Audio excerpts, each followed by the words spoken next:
awesome. I know that you're bringing a lot of people on today, so I'm so excited about that. Yay! No, and I'm so glad. Oh my gosh. Okay, guys. So this is Wendy. If you guys don't know who she is, Wendy Braun. She is a very accomplished actress. You might know her also from Atypical, which is amazing. I watched the first season of that, and I haven't kept up with it, but we'll talk about that in a little bit. All right. I want to point out, I got my water. I got my notepad. I'm going to learn some stuff today from you. I'm excited. I also want to mention that I definitely sat down about a half an hour ago and listened to the guided meditation. You did? Awesome. That you give up. It was so good. It's my alter ego. My friends who know me in real life, and then they listen to my audio, they're like, that is not you. I'm like, I know, it's a very calm, collected. Well, it was so funny when you first started talking. I was like, am I listening to Calm the app? Yeah, I was like, she needs to be on Calm because that was awesome. Thanks. I do love doing it. I've been doing it for years, and I just felt really called to make an audio this time that could help everyone ease anxiety and improve well-being. And I love that you listen to it. It's in the link. Really did. Anyone can go get it, and it's totally free. And I love that it calmed you, hopefully, and that it's just about tuning inward. There's a lot of stuff coming at us right now, and yeah, I don't want to talk about it, but I love that you listen to it. And yeah, I sure did. All right, so let's start at the beginning because I am just now meeting you for the first time, and I'm so excited because I feel like I was saying before, we have a lot of people in common, but why don't you kind of tell everybody sort of who you are and how you got started and kind of going from acting journey to also coaching journey and all that stuff. Tell us all about it. In a nutshell, I was the scarecrow in The Wiz in 7th grade. I was very tall and awkward at a young age. I was 5'10" at age 13. Girl, 13? Yeah, that was not easy. But now I know now it's fun. Yeah. At 13, it was not easy to be tall and awkward until I found the stage where I feel like this is what we all do as actresses, or what we should be doing, is just take all that stuff that made you different, awkward, weird, and feeling like you were an outcast, and just pour that into every role you do, and you will shine. So that's what I did. I obviously was always performing as a kid, and always like doing the Braun family talent show for like at every birthday party we would have a sign. I mean, it was literally like, my mom said I used to dance to the phone instead of walk. That was when the phone was like on the wall. Yes.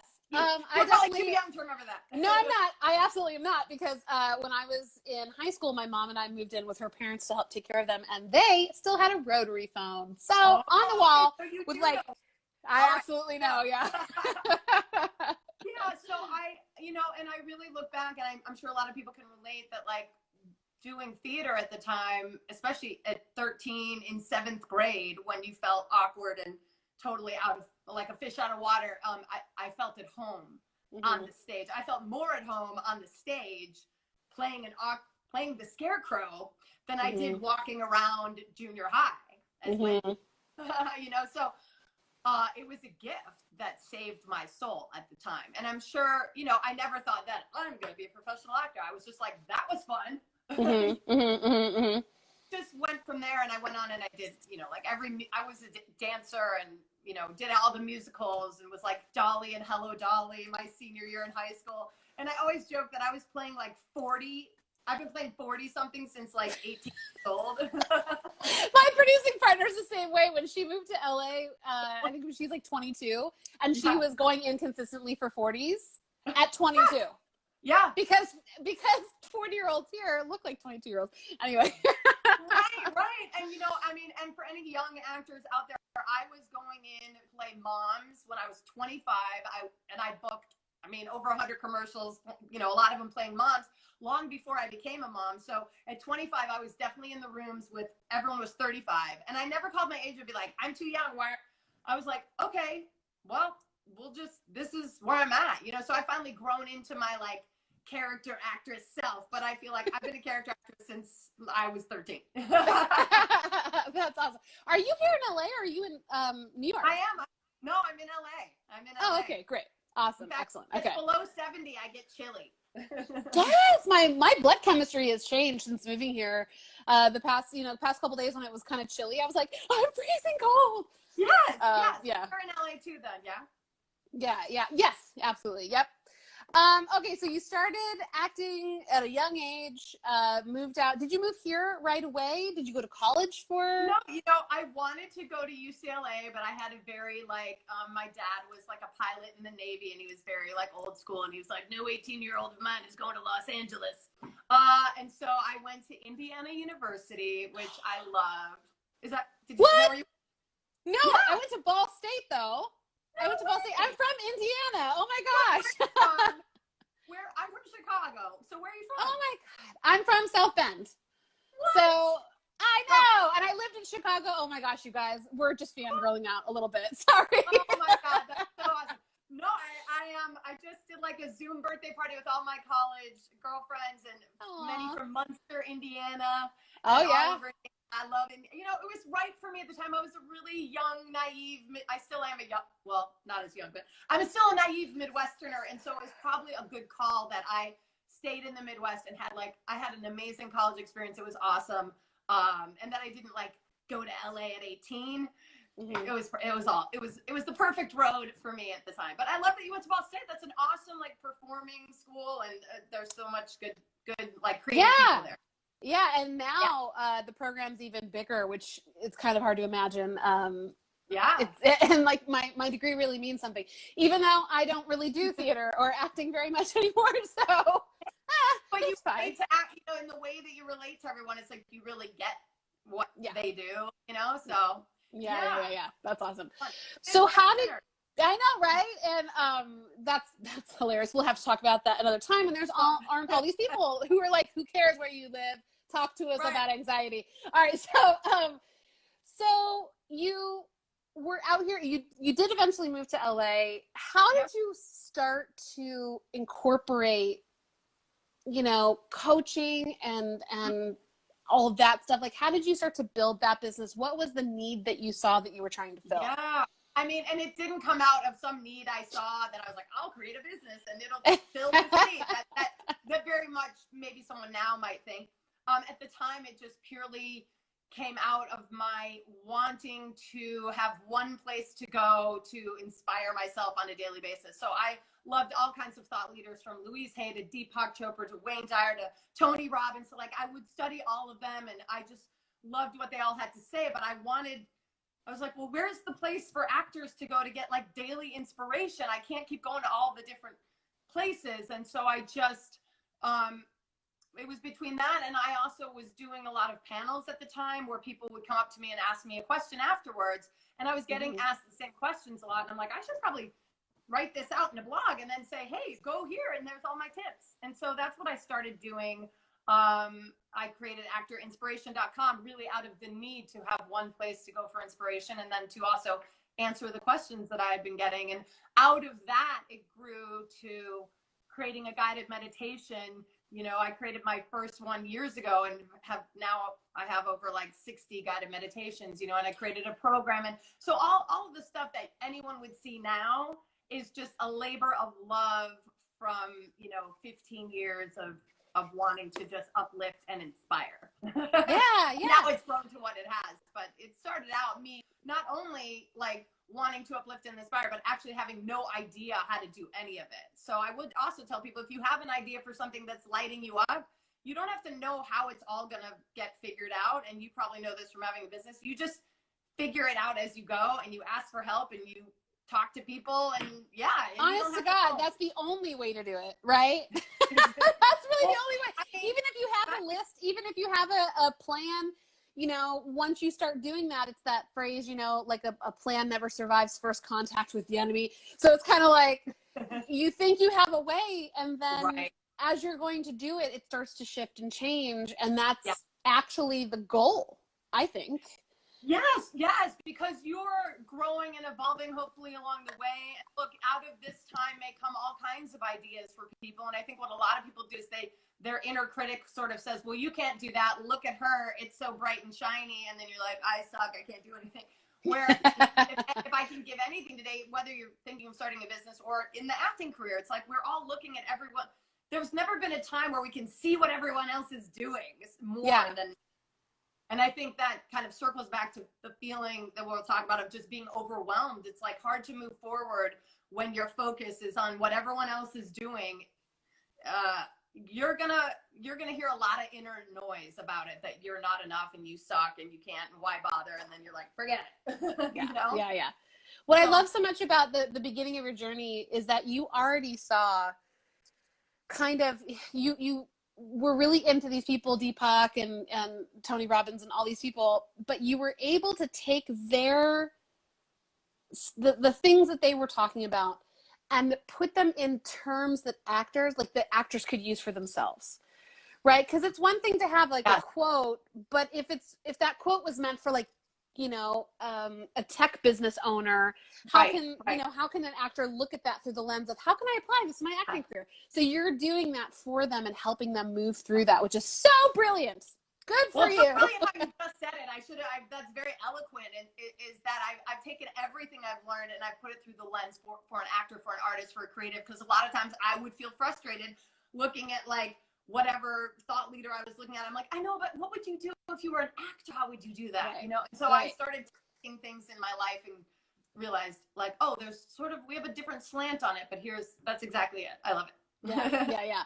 Well, I try to do that with like business strategies and stuff I see in other areas.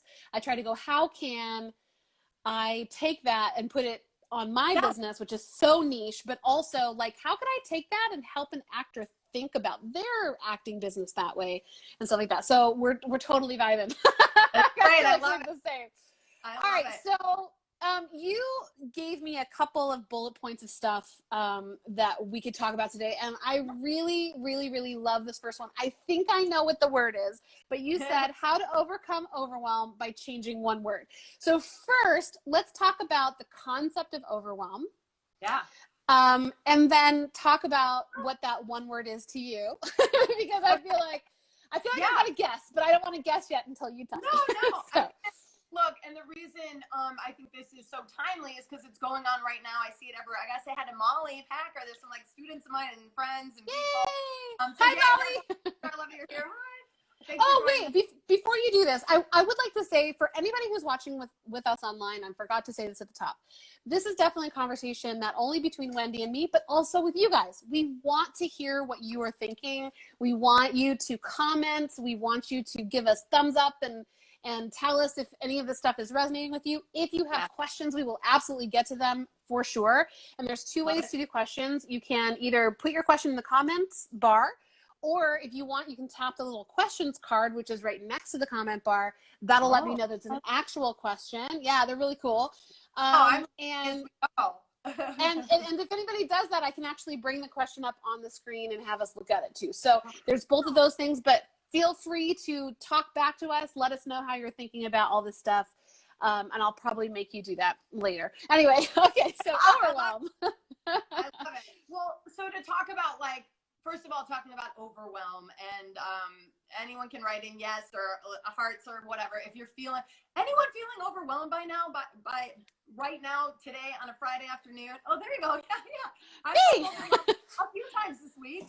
Yes, and here's the thing. There's so many online things going on, right? There's opportunities and so I'm hearing a lot of I should be doing this from actors.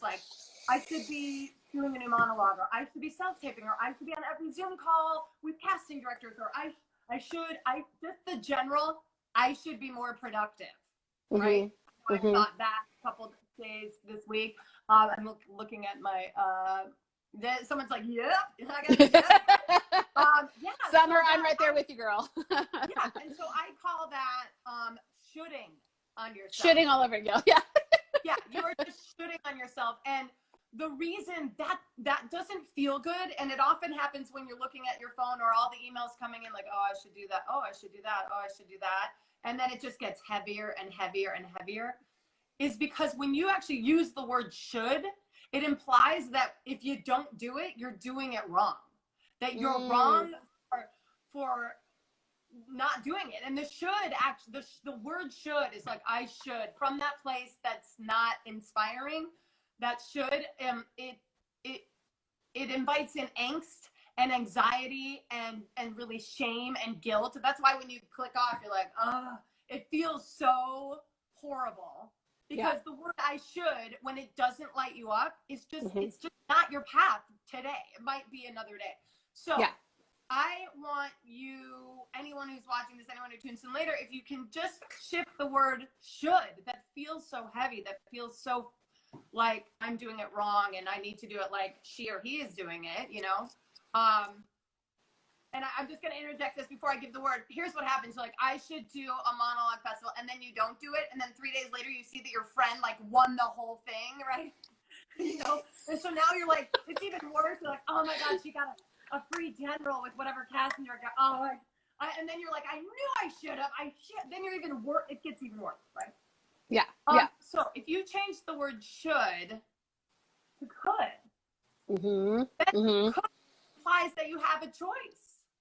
And then that invites in ease and flow and just curiosity. So this way you can look at all the should do's that were like, I should do this, I should do this. I want everyone to look at them when you change it to I could as all of these lovely invitations that you get to accept or decline. So they're all just invitations. And right now you're getting like 5,000 invitations. And that can be overwhelming, but you don't have to accept them all. And you don't have to accept any of them. You can be like, wow, look at all of the people coming out of the woodwork to help people. That's amazing. And I'm not going to make myself feel bad for not attending any of the parties. I'm just going to go to what I feel like on a Friday afternoon at 1 o'clock or whatever, right? So I think shifting that, should to could. What I feel like it does for people is helps bring the power back. It becomes a very empowering word, versus a disempowering word, right? Exactly. I know that I struggle with like remembering that I have the power to shape what's happening with me. Yes. My thoughts, my feelings, but also like what I'm doing, my business. I often forget that I'm the one in charge. Right? And so when I forget that, then it becomes a feeling of having to do something. And then I start doing those things from a place of resentment. Yes. Even if it's resenting myself. Right? Yes. And that's not right. Like, that's not good. Right? That's not a powerful place to come from.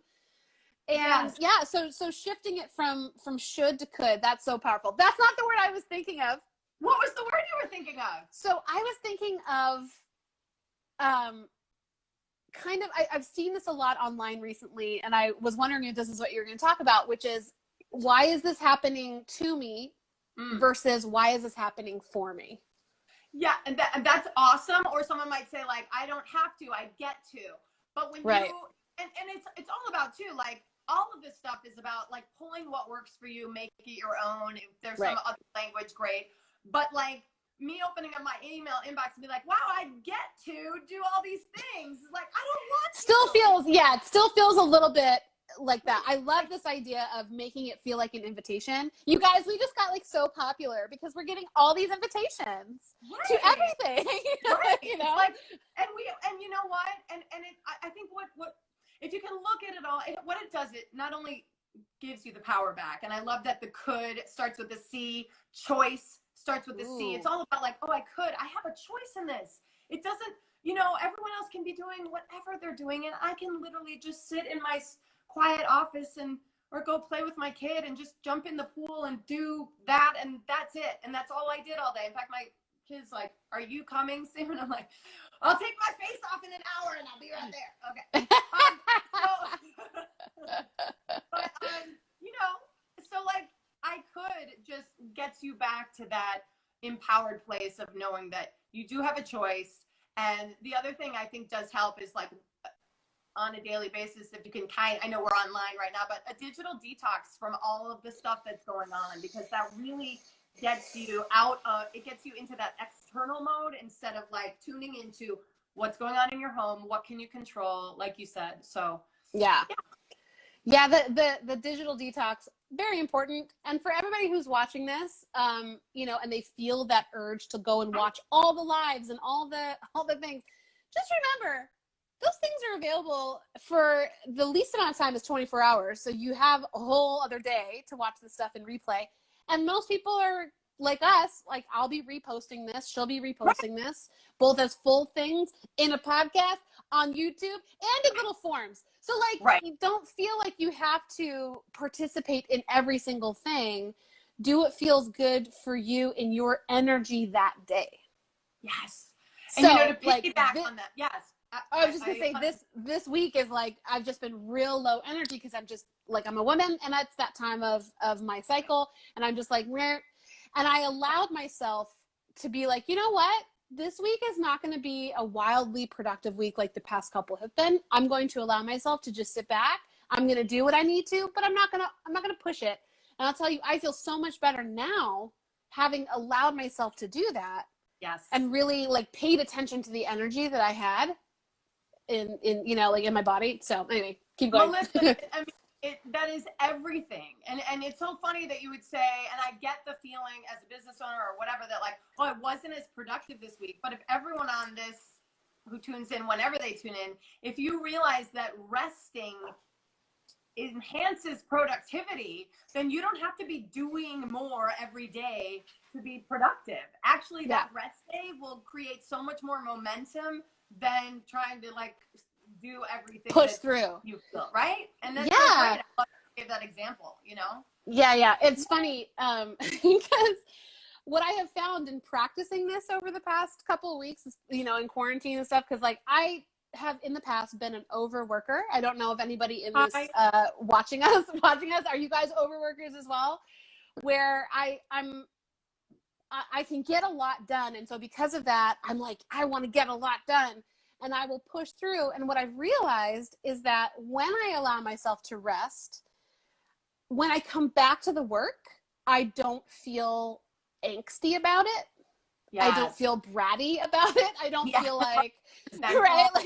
Like my inner 16-year-old is just like, I don't want to, right? Like, I can shut her up and be like, you know, because I feel like I've allowed my brain to unplug enough that my bandwidth has saved up now, and I can do this other stuff.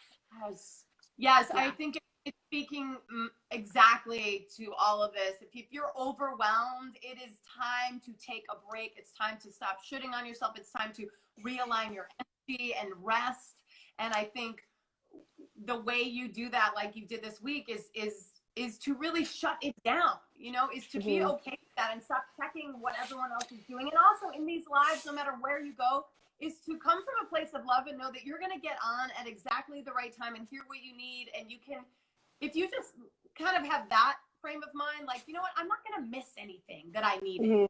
You stay in a place of alignment. I feel like the solutions we're all seeking for whatever it is, they're not in our angst and our anxiety about, I messed it up. They're in our alignment. And so when we just align our mind with good feeling thoughts and we go on whatever it is, we'll find the answers as they'll light up in a way that going about it without taking the break and without, you know, calming yourself down first, doesn't do, you know. So the I've had chats with people, a coach that came on. I love having all of you guys coaches. I have like so many different coaches come on. It's so great because all of you have a similar message, but you say it in a different way that really speaks to the people who need to hear it in that way, said just that way. And one of the people I've had on, you might know him. Do you know DeJuan Johnson? Oh, of course, I know DeJuan. Yeah, of course, right? You guys are always in the same stuff. So, you know, he has a philosophy that overwhelm is a choice. And I think that's a really interesting thing. And I think what he means by that is that you can choose to view all the stuff that you're doing as overwhelm, or you can choose to look at it like what you're saying. All the things are an invitation. And I can choose, you know, like it doesn't I can look at this list of things. I have a coach as well named Lori. I think she's on here. And we've talked a lot about this where, you know, two people can look at the same list of things to do. One person's going to see that as, oh my God, there's so much, I'm so overwhelmed. And the other person's like, cool, I can do that. And it's just how you're perceiving that stuff. I think that the hard part is when you are actually overwhelmed and someone's like, well, just look at it differently. Like, shut up, I'm overwhelmed, right? You know, like you're like, how do I look at it differently? Like, how is there a way to look at this differently? And when your brain is just like so much stimulus. Yeah. I'm learning by helping my kids homeschool. I'm learning about overwhelm and how to manage it and help them understand how to manage it. And just a quick example is like and I feel like I feel like adults need to hear this too, but like one day, you know, on a Monday, my kid just got up. I have a third grader and a fifth grader. So I have two boys and one is, oh, they're so cute. Ooh, boys, girl. Oh my goodness. Like a house, it's just, it's an active house full of boys, but I love it. And so my third grader, I think it was like after spring break where he had a week off, he got up on a Monday and he was overwhelmed by going back to homeschool and sitting in his chair. And, you know, now they're learning online and they're active, you know, it's like, and he was just on the floor kind of having a meltdown, which I feel like as adults, we actually need to allow ourselves to just get on the floor and have a meltdown more often. Yeah. Or often our meltdowns might look like us sitting there and our brains just go, so it might not be external, but you're definitely having one in your brain, right? Right. You might not allow yourself to actually like go like this on the floor, but what I learned from just going to him from a place of compassion, which I think if anything we could translate this to how we talk to ourselves, which is why it's not like you should look at that differently, you shouldn't be overwhelmed, you should whatever, you know, it's like just going, you know what, I am overwhelmed. And I got on the floor and instead of being like, buddy, get back in your chair, we're doing that, you know, I didn't do that. I have done that before. I was like, well, that doesn't really work, and that everyone's in tears, including me, right? I sat with him and I was just compassionate, like, and we can do this with ourselves. You know what? I know you're overwhelmed right now, and I get it, and I feel for you, and I'm sorry, and I'm going to just sit with you. Wow, I'm like getting teary-eyed at this. If we could all just sit with ourselves in the overwhelm and like allow it to just come up and be there and go, you know what? A part of me right here in my heart or my throat or my head feels overwhelmed, and I'm going to just flow compassion and acceptance and love to that part of me as I sat with my kid and I was like, what do you need right now? And most 8-year-olds and most 40-year-olds or anywhere in between kind of know what they need because they're not pausing. Sometimes he's like, I don't know. Or sometimes he's like, I need a snack. Or in that moment, he didn't know, right? He's like, I don't know. I'm like, okay, why don't you just have your tantrum like louder and bigger? Why don't you just let it all out? And I sat with him. And as I sat with him and allowed him to be where he was in his state of overwhelm and didn't shame him out of it, let it, you know, it's like, and in that sense, like, well, you could go back and do your work. That wasn't the tool at that moment, right? It was just to be compassionate. It's like, well, you could look at it another way. No, none of that is working. I'm on the floor having a tantrum, or I'm in my house feeling like I don't want to do anything. I don't want to do another self-tape monologue festival, whatever. Flowing love to that. And as you do that, as I just sat with him and was with him where he was at, in about 3 minutes, he just got back in his chair and started doing his work, you know? And the other thing I want to add to that, because he had written out a poem and now he had to like write the final draft. And it was this long poem and he was like, oh, but it's the whole poem. He was so angsty about how long it was. And I literally was like, yeah, that's a long poem. Okay. So I got another sheet of paper and I put it over everything but the first line. And I said, you know what? Write out the first line and see how you feel. And I feel like this can all translate to adults because a lot of times we look, as you were talking about, we look at the whole thing and we're like, oh, I have all this stuff. It's like, you can either take a break, you can have a tantrum on the floor, you can pause. But when you come back to it, maybe you cover everything that isn't the thing and just do that one thing, you know? So that was all in one, but I felt like it was a worthy story to share. Oh, yeah. Well, actually, it's funny. I had on my coach a couple days ago, and we were talking about emotions, which I think I really want to get to because I think you have some really awesome insights for that. But, you know, the reality is we experience an emotion for 60 to 90 seconds. And then it like dissipates, like the chemical cocktail dissipates into your, you know, out of your body, or you process through it. And if you anything past that is like you prolonging it. But if you can allow yourself to just feel it and accept that you're feeling it, Yes. You'll be able, and then like be compassionate to that, and like just be like standing there and feel it, or sit there and feel it, or whatever. It will pass. We won't die. Right. And then you Right. will be able to like, you will be able to eventually slow your breathing, be able to feel a little less overwhelmed. Like that will happen. My story kind of around this is, I have done several rounds and now like just am not really eating processed sugar or flour anymore. But the first week was incredibly difficult, so hard. And the first week, I remember having the sugar craving after like day 2 or 3. And it was so intense. I like got up, went to my pantry, opened the pantry, and was looking at a Cliff Bar. And I was like, I want that Cliff Bar. But I had made a commitment to not eating the bar because it has so much sugar in it. But I recognized that I was having this moment, like viscerally feeling it in my body. And I was like, and I just stood there and I said out loud, I'm going to stand here until this passes. Wow. I love that. And I had to stand there for a couple minutes and wrestle with it and be like, why do I need this? It's just my brain telling me that I need this. It's not that I actually want it or need it. But what that lesson taught me was, 1, I was capable, and 2, you do only feel these things intensely for a short amount of time. And if you can accept that you're there and feel it anyway, even though it's making you uncomfortable, then you can deal with it afterwards. But like the first step is feeling it and accepting it. Well, and I love what you're saying too when you say the word uncomfortable. Most everyone's doing everything they can to avoid feeling uncomfortable. Yeah. When I feel like the mastery of life is and growth is getting really comfortable and feeling uncomfortable.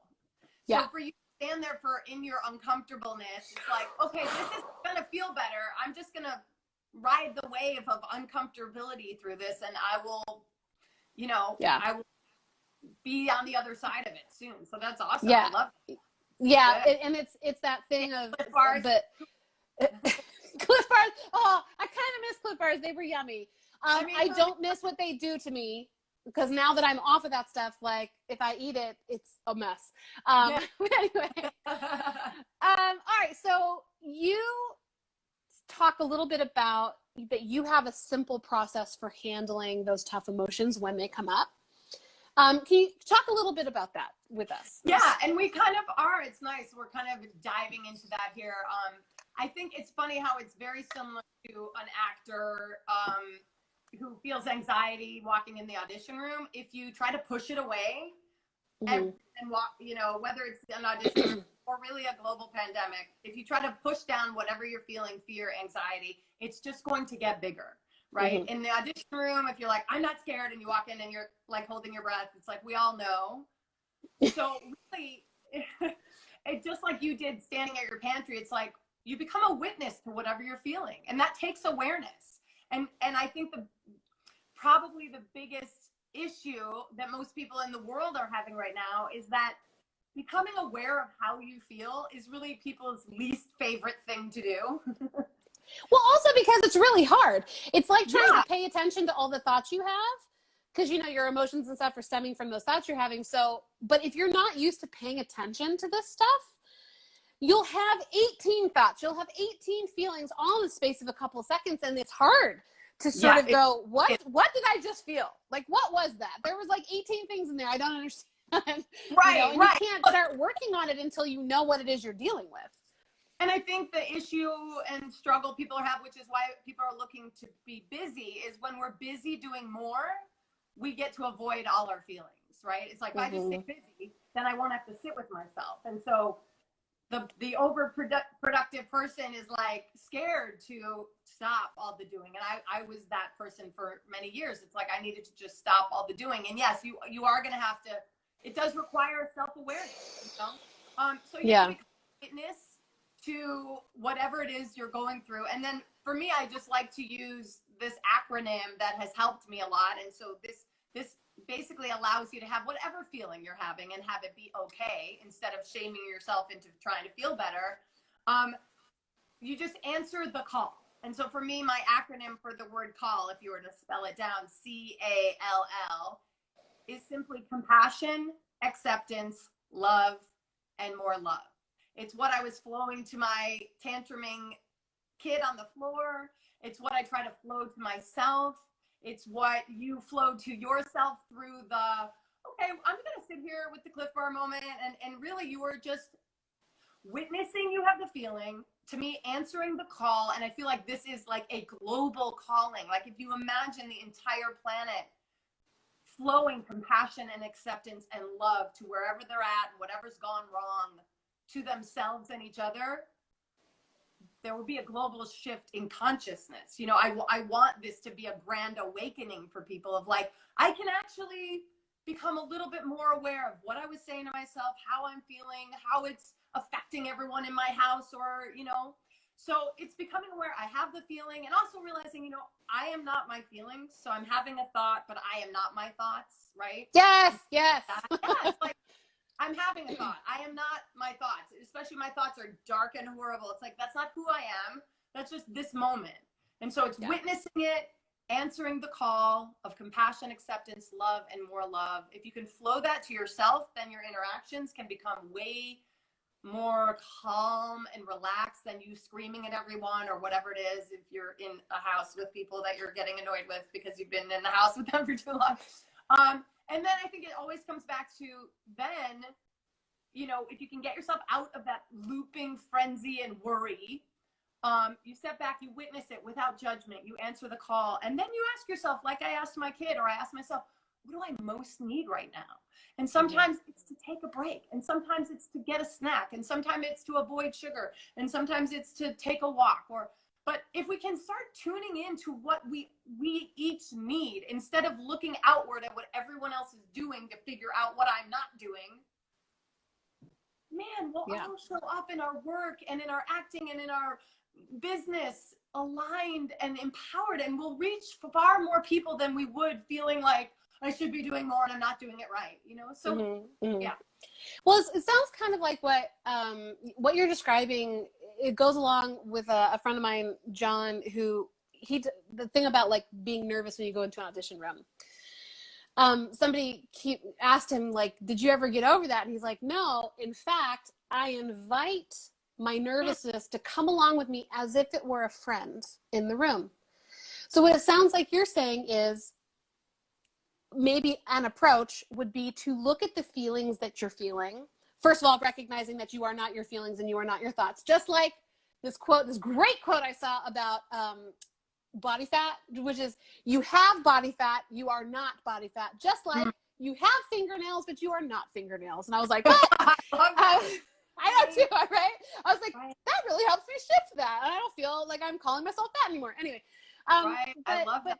But taking the emotion that you're having, and this topic today is about overwhelm and anxiety. So take overwhelm, take anxiety, and be like, name her. My overwhelm is named Sarah. Hi, Sarah. Right. Hey, Sarah, what do you need today? Right? Like, I hear you. I hear you, girl. Yes.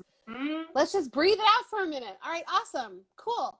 Let's work this together. And treat your emotions as not good or bad, but they are like, if you can think of them as a friend, maybe. It sounds kind of like what you're talking about, right? Yes, no, absolutely. When I think of actors walking in the audition room, I love that he said, you know, bring the fear with you. I absolutely subscribe to that as well.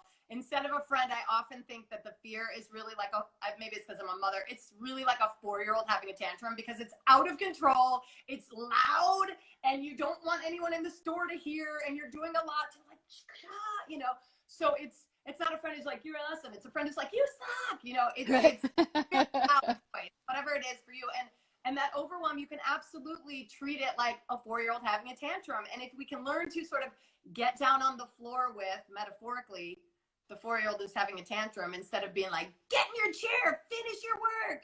You know, hey, it's exactly that. You know, maybe it's that mother instinct of like, you know, it's screaming child. Yeah. That's like hilarious. Yeah.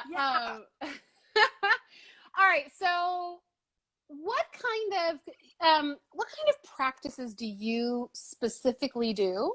Because I think a lot of people, we talk a lot about this mindfulness stuff and whatever, and people are like, they watch it and they're real inspired, but then at the end they're like, cool, but what do I do? Like physically, what do I do during my day to help with this? So I know that you have some practices that you follow. I would love to hear about that. I think the reason I actually started doing any of this is like, look, I don't get on here and I'm not like, Melissa, how are you today? I'm so zen. Like, I don't sound like I'm a spazzy type A mom. I'm energetic. I'm loud. I'm like screaming in my office. And so I think what people relate to about what I do is like a lot of people, I know even with all of this going on, people are like, you know, everyone's like, you should meditate. Go ahead, meditate. You're like, okay, great. Meditation feels like worrying with my eyes closed. So I don't know how to meditate because it just makes me think more about all the stuff I don't want to think about. And so one thing, I created the guided meditation that I have. It's on my bio at Actor in Spirit, if anyone wants it. The audio I created was a way to not have to know how to meditate. I think the scary thing for people like mindfulness meditation, they think they have to know how to do stuff. So I create tools like, hey, you press play and you listen, and that's all you have to know how to do. I have two quick easy tools that people can use to sort of practice the mindfulness. One is my 6-word mantra. I use it every morning. I used it this morning. This is just I'm ready, girl. Tell me. Okay. I'm ready. In this moment, who is that? Okay. Thank you. In this moment, I choose peace. I want to shout out who got so much light here. Oh, Mel's like, I love your meditations, buddy. Thank you. You guys, in this moment, I choose peace. I wake up every morning, and before I go and check in my phone and check Twitter and all the news that's made to be horrific and whatever, I just take a breath. I take many deep breaths. In this moment, I choose peace, because it does a couple of things. In this moment reminds your brain that this moment, us connecting, and anyone who's here with us, is the only moment we have. This is where all our power lies, is in this moment, not what you didn't do yesterday or what you want to do tomorrow, in this moment. So it brings my power back to this moment. And I choose peace is to remind me that no matter what's going on in the house, no matter what's going on in the world, even in the middle of a global pandemic, when I wake up in the morning, I actually can choose peace over panic, over anxiety, over whatever it is. So it's kind of twofold, because it doesn't mean you don't wake up. If you wake up feeling that stuff, you have to acknowledge it and then flow love to that. But if you do wake up and you can just use this as your new mantra, in this moment, I choose peace, it will actually affect all of the choices you make in the morning. So then maybe looking at Twitter is just not the first thing you do, because in this moment, I choose peace. And if I choose, because it's a choice, to look at the news right now, it's probably going to get me out of peace alignment. It's going to get me into worry. So it really affects how much of your day you have absolute control over. And the other thing I want to say about it is, it's also like if you have a parent or someone you call who maybe is like, why aren't you more worried? Or someone who's maybe negative, you get to, if you see them and it gets your heart rate up. We all have maybe one person in our lives, maybe, hopefully you don't have any, but maybe you do, where your heart rate goes up when you're like, ah, then in this moment, I choose peace. I mean, I get to realign where I'm at no matter where this person's at. And so you get two choices. You can either not answer that call in that moment. You can actually do that, even though everyone's like, you're not busy. What are you doing? Why didn't you answer my call? I was out for my walk or whatever. So you can put the phone down, or you can answer the call and be compassionate to the freak out that's on the other end of the call, because in this moment I choose peace. So I can still say, hey, I know you're, I can be with the person and be compassionate. I won't like act up. Because everybody, by the way, everybody is feeling this way. Everybody. Yes. Right? Yes. Like, it's not just you. Exactly. So let's talk. We have a couple minutes left, and because you do these guided meditations, which by the way, I'm like, does she have an app? She should create an app. No, my app creators out there, come find me, because I know, yes, I absolutely should create an app. And when I am fully aligned with the app, there will be an app. But yes, thank you for that. Yeah. Well, I think it's awesome that you have them on your site. That's amazing. But I was just going to say the power of mantras. I've actually not talked about this with anybody else yet, so I'm very excited to talk to you about this. Yeah. I have had so much success with mantras. And the success I've had is because but they have to be mantras that you like actually believe, right? That at your core, or that you say to yourself, like what my coach talks to me a lot about, which is like, I'm becoming a person who, fill in the blank, like bridge thoughts to get from where I am to where I want to be, but I don't quite believe that yet. So I'm going to use a bridge thought to get me there for a while. Oh, I love that. But having mantras that feel aligned with what you are wanting to do, but they're retraining your brain. They're rewriting the stuff in your brain so that your brain starts believing that versus these other things that you've believed for a while. But it sounds like you've also had, like, you're having massive success with the 6-word mantra that you've got going on in the morning. What other kind of like mantras have you used? Do you like them? Obviously you like them. Yes, you know, it's funny. I made recently, I just keep kind of like, I love creating stuff and I love giving it away. And I've been helping people with that mindset. I feel like it's exactly what you're talking about, where people are like, I want to think better thoughts. I just don't know which thoughts to think. Like, I don't know how to do this. And so I actually just like 2 weeks ago created my well-being to-do list, which is just a simple list of mantras that align you with well-being. And when you align in that way, then you are like literally called to what to do next. And I feel like this is such a time, it's like a global well-being calling to reset our mindset. And so actually I have some mantras that really, I could just run them down, that help me realign my mind with really what matters most, which is never what everyone else is doing, because you don't know the mindset from which they are taking action. And whenever we take action from a place of worry and doubt and fear, it's never going to bring us the results we want. And so the mantra is to just realign your mind to get to the place of the highest self, what your highest self would do. I mean, I think that is key. So I have a few actually from my cheat sheet, which is my well-being to-do list. An atypical fan, what's up? Yay! I'll give you a few here and people can grab and choose whichever they want. But in this moment, I choose peace is something that you can choose before you go into the grocery store. You know, you can add in we only have a couple minutes. Okay, I won't tell too many stories, but I went to Home Depot on Mother's Day and I hadn't been out of the house in like 2 months, and I was like, how big of a line did you have to stand in? Well, it's funny because my husband, God bless him, he's the one been doing all the grocery shopping, and I've been home, and I finally went there and I saw the line and I literally just like cried in my car. I was like just at the state of the world. I just was like, and I drove home. I was like, I couldn't do it.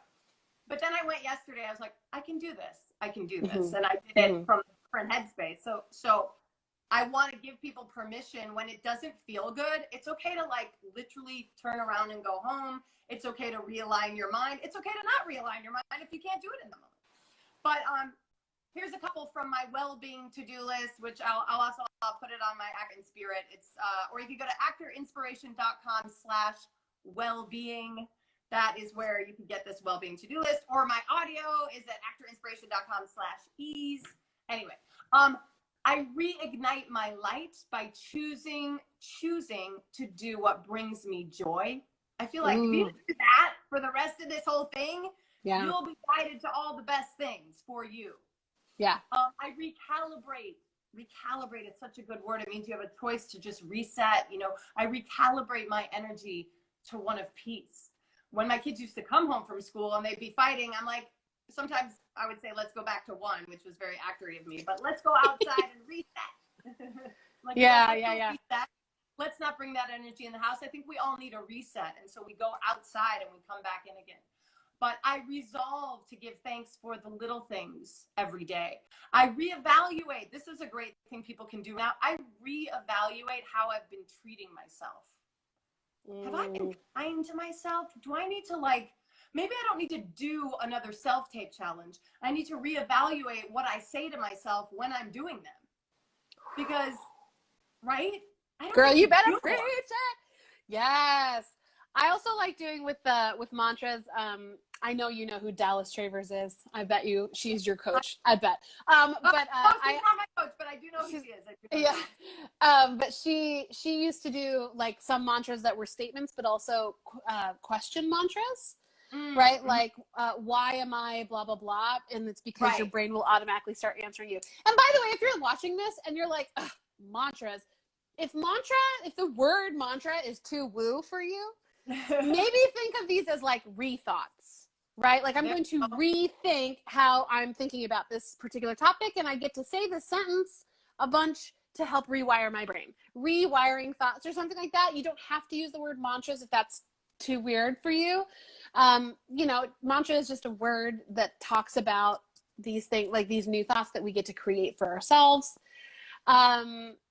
What you're doing basically with a mantra is you're interrupting the pattern of negative thought. And if you interrupt a pattern, it might feel weird at first. It might feel off at first. But if you combine... it's definitely going to feel weird. Let's just acknowledge that. Anytime we're trying something new, our brain does not want to do that. It gets used to the thing. It wants you to stay where you're at. Your brain's job is to keep you in a like temperate zone where everything's cool and everything's fine.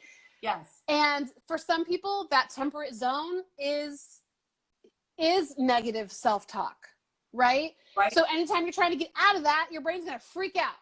And that's when you come to acknowledge, one, my brain is a functioning human brain. Thank you, brain, for being awesome and trying to protect me. However, right, I'm going to acknowledge this feeling that I'm feeling, and then we're just going to feel it for the next 60 seconds. It's going to be awesome.